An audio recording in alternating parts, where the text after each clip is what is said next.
আসসালামু আলাইকুম। সবাইকে স্বাগত জানাচ্ছি আমার দেশ আজকের বিশ্বে। সঙ্গে আছি নাইমুল ইসলাম। শুরুতেই জানিয়ে দেব সংবাদ শিরোনাম।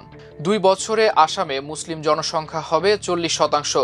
মুখ্যমন্ত্রীর উদ্বেগ। ভারতে চাকমা যুবককে চীনা আখ্যা দিয়ে হত্যা।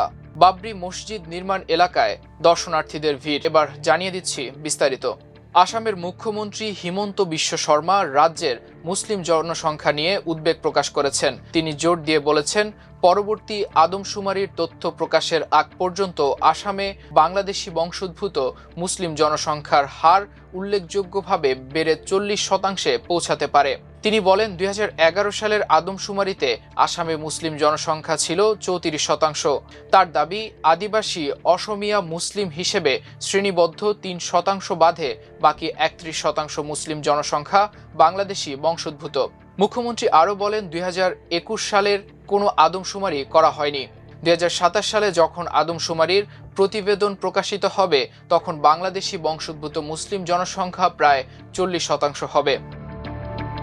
ভারতের উত্তরাখণ্ডের দেরাদুনে বর্ণবিদ্বেষী হামলার শিকার হয়ে প্রাণ হারিয়েছে দেশটির সীমান্তরক্ষী বাহিনী বিএসএফের এক সদস্যের সন্তান।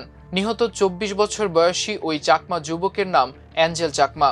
তাকে চীনা আখ্যা দিয়ে ছুরিকাঘাত করে হত্যা করা হয়। রোববার হিন্দুস্তান টাইমসের এক প্রতিবেদনে জানানো হয়, গত 9 ডিসেম্বর সন্ধ্যায় দেরাদুনের সেলাইকুই এলাকায় এ ঘটনা ঘটে। গুরুতর আহত অবস্থায় 14 দিন হাসপাতালে চিকিৎসাধীন থাকার পর অ্যাঞ্জেল চাকমা মারা যান। তিনি ত্রিপুরার বাসিন্দা এবং তার বাবা বিএসএফের একজন কনস্টেবল। এ ঘটনায় পুলিশ এরই মধ্যে মোট 6 জনকে চিহ্নিত করেছেন। তাদের মধ্যে 2 শিশুসহ 5 জনকে গ্রেপ্তার করা হয়েছে।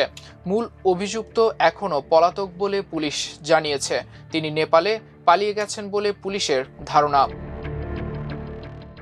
ভারতের মুর্শিদাবাদে বাবরি মসজিদের আদলে মসজিদ নির্মাণের এলাকায় প্রতিদিন ভিড় করছেন হাজারো মুসলিম দর্শনার্থী। অনেকে এই অস্থায়ী মসজিদে আদায় করছেন নামাজ।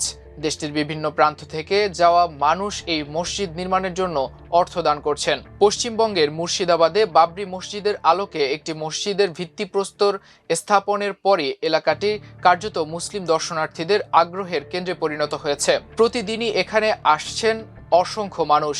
এমনকি পরিস্থিতি নিয়ন্ত্রণে রাখতে জেলা পুলিশকে বাড়তি ফোর্স মোতায়েন করতে হয়েছে। জাতীয় সড়ক ঘেঁষে এই মসজিদ নির্মাণ করা হবে, ফলে খুব সহজেই বাস যাত্রীরাও এসে নামাজ আদায় করতে পারবেন। অনেকে এরই মধ্যে এখানে গড়ে ওঠা অস্থায়ী মসজিদে নামাজ আদায় করছেন। মসজিদ নির্মাণের স্থানে প্রতিদিন অসংখ্য মানুষের সমাগমে গড়ে উঠছে একটি অস্থায়ী মেলা প্রাঙ্গণও। বিক্রি হচ্ছে বাবরি মসজিদের স্টিকার, টি শার্টও। দর্শক, এ ছিল আমার দেশ আজকের বিশ্বের আয়োজন। এতক্ষণ সঙ্গে থাকার জন্য অশেষ কৃতজ্ঞতা। আল্লাহ হাফেজ।